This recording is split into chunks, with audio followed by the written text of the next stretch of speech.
Kayla with Live Oak Nest. Welcome back to my home today. I'm so glad you're here.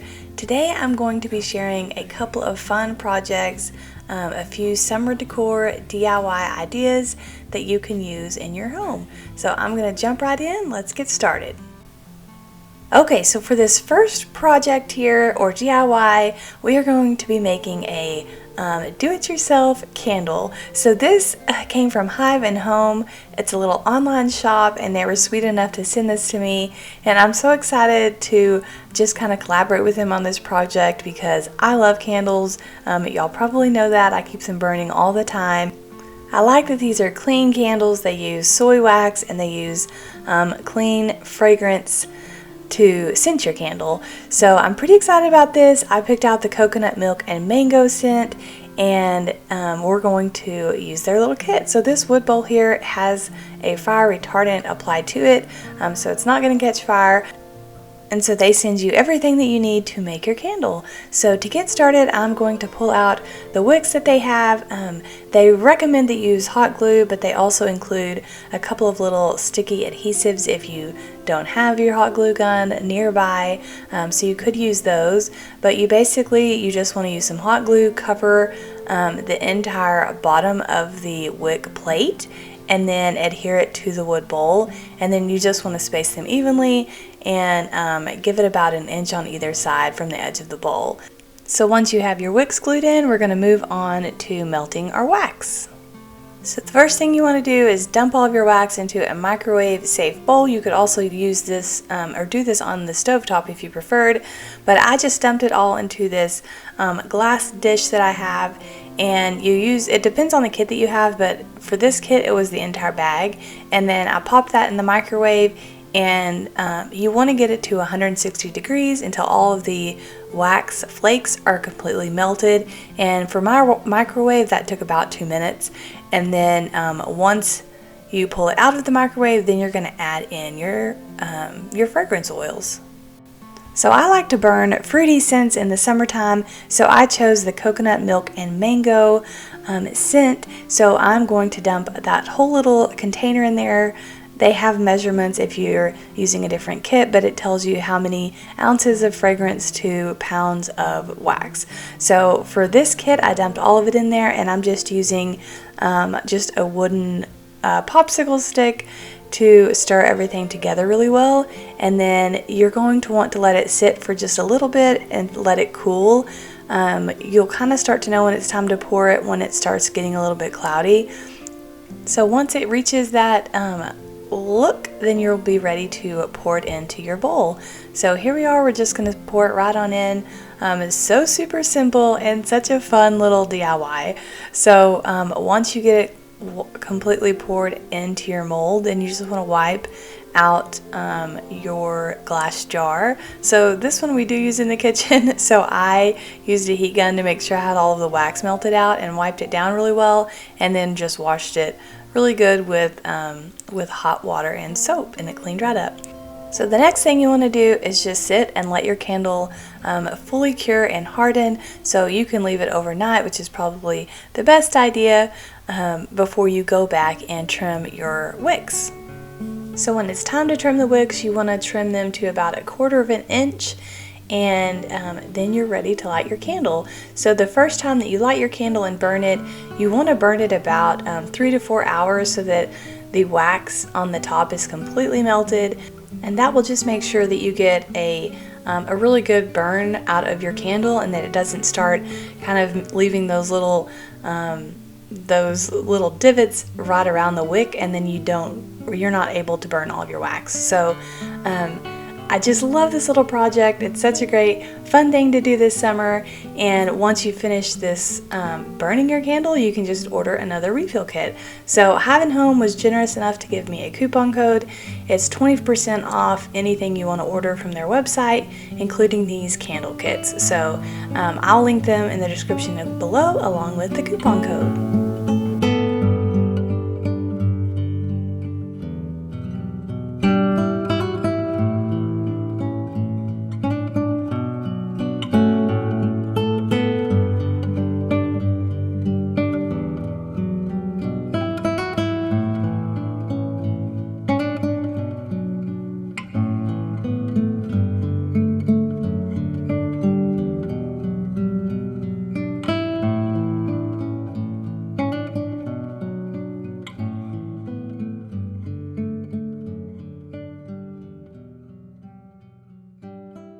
Okay, so now I'm going to make a journal. I'm going to make a journal cover using resin. So I've not worked with resin before, but this is a product from Amy Howard at Home, and this is actually a journal kit. So the kit includes the resin, the silicone mold, and it also includes some pen molds and the paper, the rings, everything you need to complete a journal, and some pins. So today I'm just going to be working on the journal, but I wanted to kind of take you along and show you this process and kind of let you learn from my mistakes as I go, since this is the first time I've used this resin product before, but I'm excited to do this. So the first thing you want to keep in mind, you want to make sure you're wearing gloves when you work with resin. It is a chemical. You also want to make sure you're wearing a mask. You can use a disposable face mask or something more heavy duty, but just make sure you use those two things. And then you want to have a stir stick, like a popsicle stick, on hand. And I went ahead and laid out all of my flowers here. You can see them on the right, just on the paper. And when you're working with resin, you're kind of working backwards. So what's facing down is the front of the notebook, so you just want to keep that in mind as you're transferring your items over. So I've got everything laid out here. I'm going to go ahead and start mixing up my resin. So it comes as part A and B, and you want to do equal parts always. So you want to do the exact same amount of each one. So I'm going to pour in, I think I'm just going to that first little line on this measuring cup. These cups are silicone, and they actually came from a maker studio as well. So I just want to pour that in. Now, after I did all of this, I kind of went and did some research on why I got so many bubbles in my resin. So if you're doing this, I read that you should pour the resin into your mold or into your cup down the edge of the inside of the cup, and that just kind of helps you avoid so many bubbles when you're pouring it in directly. And then once you get both your A and your B measured out, then you're going to combine them and stir. So when you combine them, just make sure that you pour that product down the edge of the cup and not like I'm doing, which is straight in the middle. And then you want to gently stir in the same direction with your wooden stick. And I did not do that. I kind of got crazy and I stirred vigorously and it created a ton of bubbles. So you can work on getting some of the bubbles out once it's poured, but I think it would be much easier if you just try to avoid so many bubbles from the get-go. So you'll see here you stir for 3 minutes, and my recommendation is to stir gently and stir in the same direction, and just make sure you get that product, those two different products, mixed really well. So I don't know if you can see, it kind of looks cloudy, and that is because there are so many bubbles in there. You don't want that. So definitely don't do what I did. Stir slowly, stir in the same direction, but once you get it mixed really well, then you can just pour it out into your mold, and you're just wanting a thin amount that covers the surface completely. So it's easy to kind of use this little popsicle stick and just push out that resin, and make sure that it is up against all of the edges and it's filled in completely in a really thin coat. On this particular mold, you want to make sure you get it around all of the little notches where the rings will go on the journal. So that's what I'm doing here. I'm just pushing it all up against the edges. I'm trying to smooth it out, and it is self-leveling, so it'll eventually kind of level itself out, but it helps to kind of work it around all of the edges and into all those little nooks and crannies before you start placing in whatever elements you want. So I'm using dried flowers. You could definitely use, I've seen people use fabric, you can use glitter, you can use gold leaf. There are just so many different options for this, but y'all know I love dried flowers, and so I thought that would just be perfect for this journal and what I'm going to be using it for.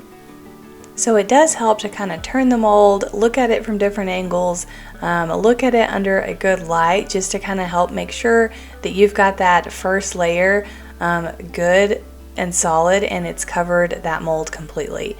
So once you've done that, then it's time to place in your art. So in my case, I'm using these flowers, and I'm just going to place them into the mold.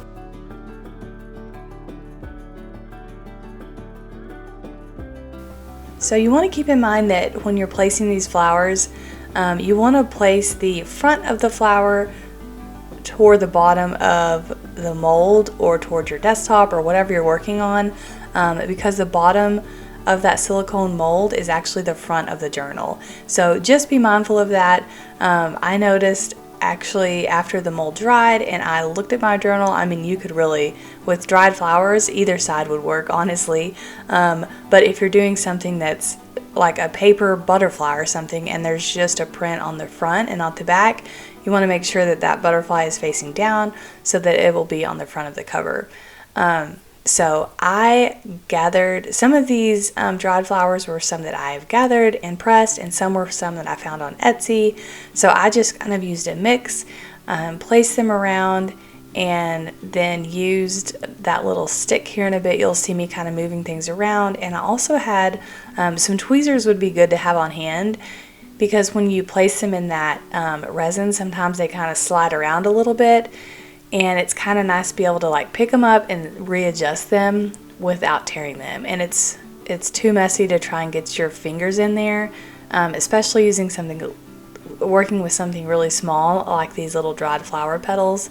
So just a tip, I have some that came with my Cricut that I used, and it sure made it a little bit easier. So once I had all of my dried flowers placed, there were a couple of spots that I wanted to fill in, so I just grabbed some of my flowers that I had on hand, and I'm just placing in a few petals.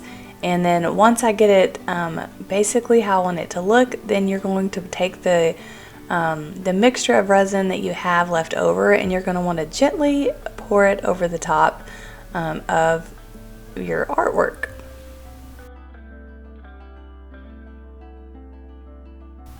So I noticed if I poured it out too quickly, or if the mixture started coming out too fast, it really started shifting around my flowers, and it was causing some of them to overlap and really slide around. So I think the key here is just to pour it out really slowly in a really small amount at a time. And then once I had all of my resin in, I went back with that little stick, and I kind of pushed down on some of the petals to kind of get that resin to flow on top of them, because I didn't want any of my my dried flowers kind of sticking out the resin. So once that is all finished and you have it where you want it, you have also about 20 minutes to get things situated before that resin starts to kind of cure.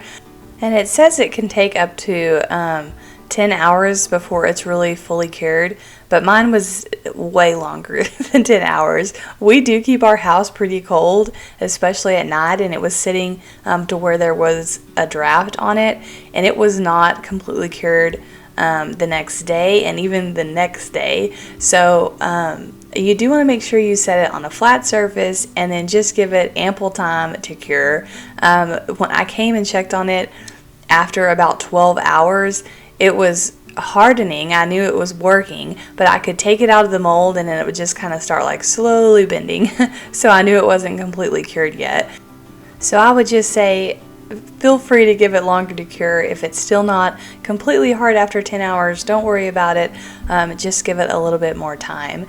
So one thing that I read about for all of these bubbles and the situation that I have is that you can hit it with a heat gun or a hot blow dryer on like the low setting, and it will cause those bubbles to just pop. And it did quite a bit, but I had a ton of bubbles. So I used my heat gun and got especially some of the bigger bubbles out. But I think the key is to just try and have less bubbles from the beginning. So I don't think you can really mess this up. I love it. I think it turned out really pretty, and I'm excited to use it for keeping up with all of my plants.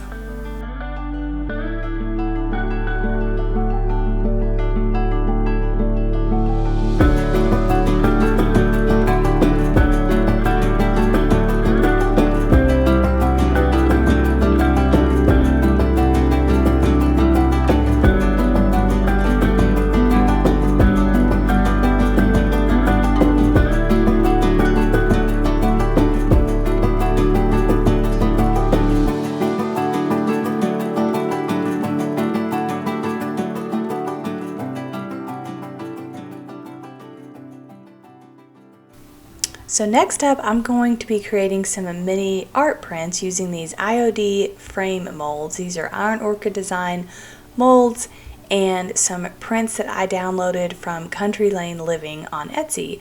So they have a huge Etsy shop with tons and tons of downloads that you can just print and download, and they gave me a coupon code to share with y'all, so I'll make sure and put that in the description. It's buy 3 get 1 free, but it's downloadable art, so you just pick out the prints you want and then they send the print that you selected in various sizes. So you can use them on little tiny projects like this, or you can frame them in large frames like 11 by 14 or whatever size that you need. So today we're going to be making some little teeny tiny mini frames, and I'm going to kind of show you how I style these around my home. So I'm going to use paper clay to do this. I get this paper clay off of Amazon, and I will link it for you. You want to make sure, if you haven't worked with it before, that when you pull off a piece, you go ahead and seal it up in a Ziploc bag so that it doesn't start drying out. But you're just going to take off as much as you need, kind of work it in your hands to get it warm, and then press it down into that mold really well. You can dust a little cornstarch in the mold before you press your paper clay down into it. I usually don't do that just because I usually don't have any trouble getting them to kind of let go of the mold. So that's what I'm going to do today. We're going to make several different sizes of these, and then I'm going to show you how I paint them and get these prints put into their frames.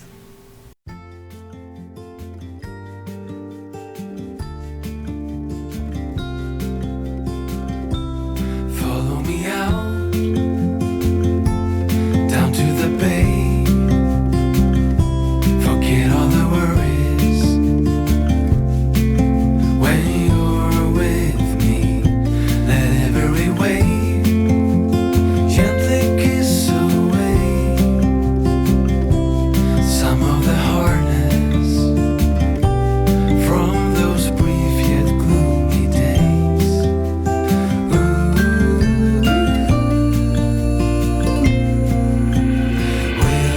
Wilderness, we give you our mess.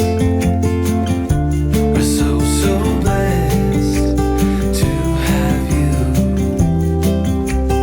anchor our hearts and give us a fresh start. Wilderness, we've come for you. We'll misbehave, stay up till late, share all our secrets as we let go. No more illusions, no more standing still.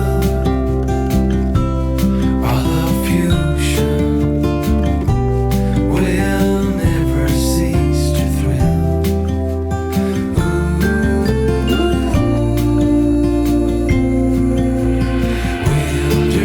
Wilderness, we give you our mess.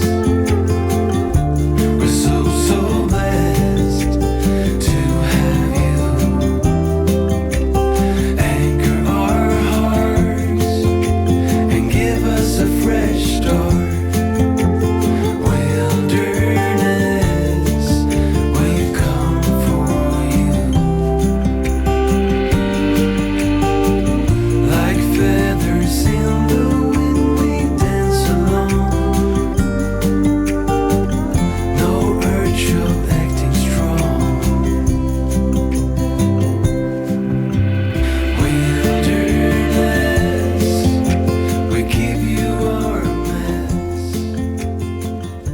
We're so blessed to have you. Okay, so here are the molds that I have made, and typically I'll sometimes paint them when they're wet, but with all of the intricate details, I decided it would be best to wait until they were dry to do any painting.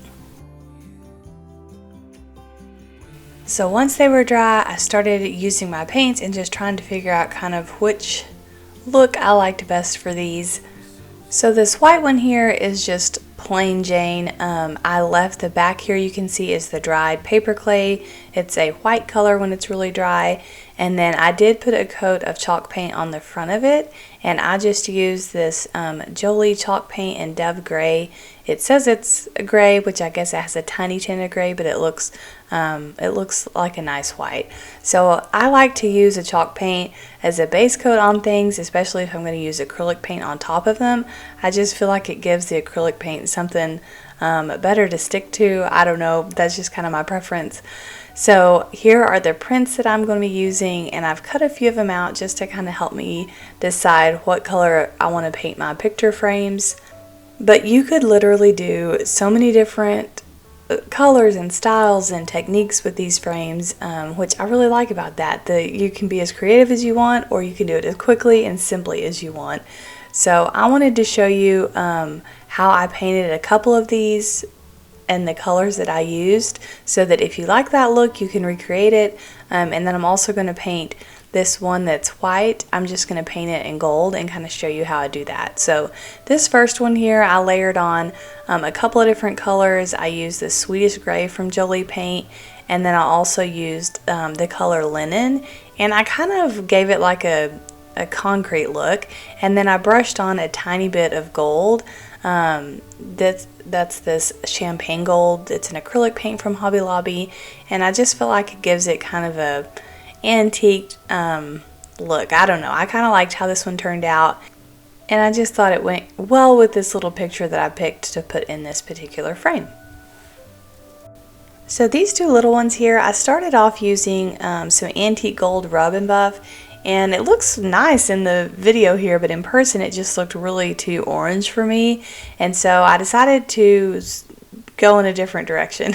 So I ended up painting them in the champagne. Well, actually I painted them in the metallic brown first, this color right here, and then I went back once it was dried and painted them with several coats of the champagne gold, and it just kind of left the dark brown in all of the nooks and crannies and all the details, and then left that gold on top, and I really thought these turned out so cute. So I've gone ahead and trimmed out my little pictures, and I just kind of placed them in there, figured out if I need to cut off a little bit more, but it really just kind of helped me figure out what exactly I wanted the frame to look like. So I have a few ideas for these, but I'm going to go ahead and paint this white one over here so y'all can kind of see how I do that, and then how it's going to look once it's finished.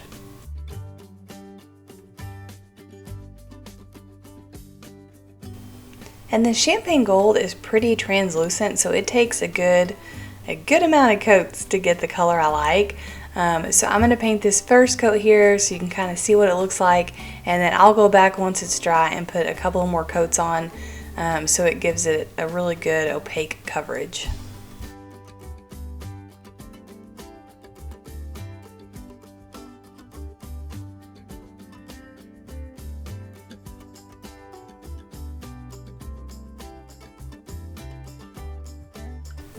Okay, once all of my frames are dry, I'm going to go back in and use Mod Podge to glue on my little art pieces.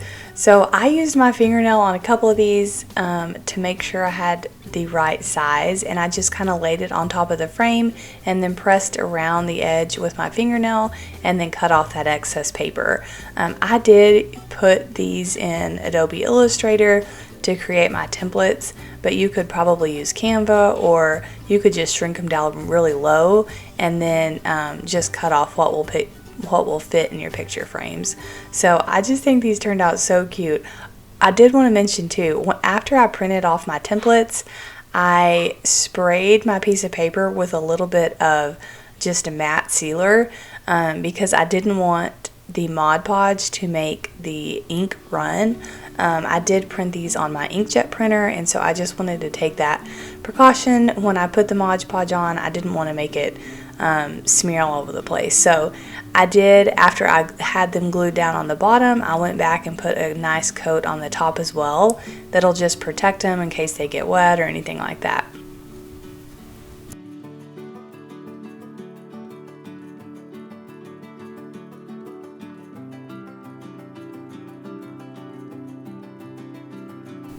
So again, I wanted to mention all of these printable art pieces came from Country Lane Living. They're an Etsy shop, and I'll have the link in the description below so that you can go look for your own artwork to download. They did give me a coupon code. It's buy 3 get 1 free, and they have so many different art pieces to choose from. I downloaded a couple for the Christmas season, and you might have saw it when I shared the page of prints that I have, but there's a vintage Santa Claus, and I'll make sure and link it in the comments below. But I just loved it, and I can't wait to create something cute with it in the Christmas season. So I just love too that you can download one print and it comes with multiple sizes, so you can do a 2x3, or you can print an 11x14 or an 18x24. It comes with all the different resolutions that you would need for printing, and I'll show you too at the end when I show you how I style these. I'll show you one of the prints. I have it really small in one of these frames, and then I also had it printed at Office Depot as an 11x14, I believe, and I have it hanging above our stove. So if you watched my spring DIY video, I had made an art piece with a dried hydrangea over our stove, and so for summer I just popped out that hydrangea and slipped in one of these art prints that I really loved. Okay, so once everything is good and dry, I'm going to go back and add a little bit of ribbon to a couple of these. So these smaller ones, I just thought they would be so cute, kind of hanging on the outside of a stack of books. I love decorating with books, and I just thought it was such a pretty little detail to add one of these picture frames with the florals onto my book stack. So I'm just taking some sage ribbon that I purchased off Etsy, and I'm just going to glue it to the back of one of these mini frames, and then I'm just making sure I give myself enough length that I can tuck it into the book pages and close the book. So it basically is like a really long bookmark, and you honestly, you could probably use this as a bookmark and be really pretty.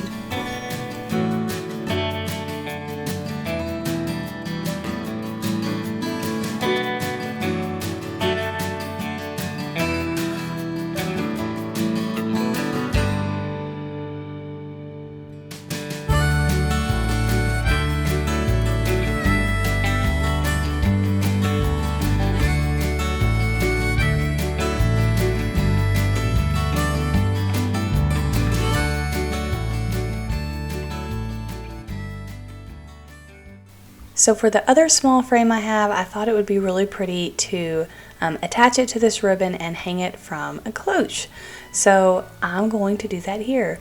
I already had the ribbon on this one, and so I'm just going to put a dab of hot glue on the back of that picture frame and then just attach it to the ribbon, and there you have it. It's done. I love how this looks, and I'll show you toward the end how cute it is. With a little ivy stuck in there, and I just think it's such a pretty little detail.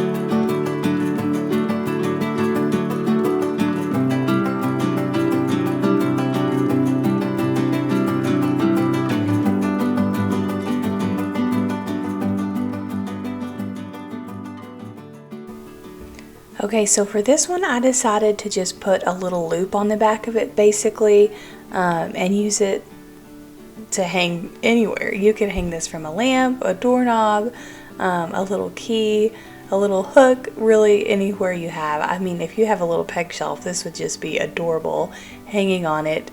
But I'm just going to use a little more of that sage green ribbon, cut it the length that I need it, center it, and use a little hot glue to glue it on. And then this is what it looks like styled for you. So I actually put it on this little cabinet that I have in my dining area, and this cabinet is where I keep a bunch of like trimming scissors and a little bit of fertilizer, things like that for my indoor plants. And so I just thought this little picture would be so cute hanging from this little knob.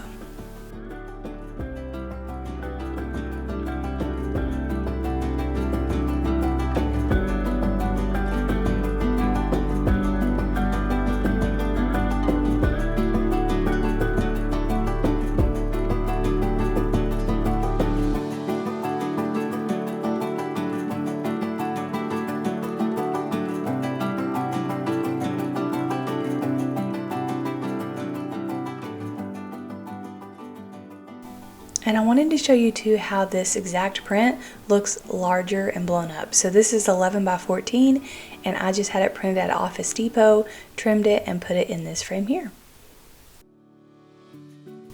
Thank y'all so much for watching today's video. I really enjoyed sharing a couple of these summer decor DIY ideas with y'all, and I hope that it inspires you and just helps you decorate your home for the summer season.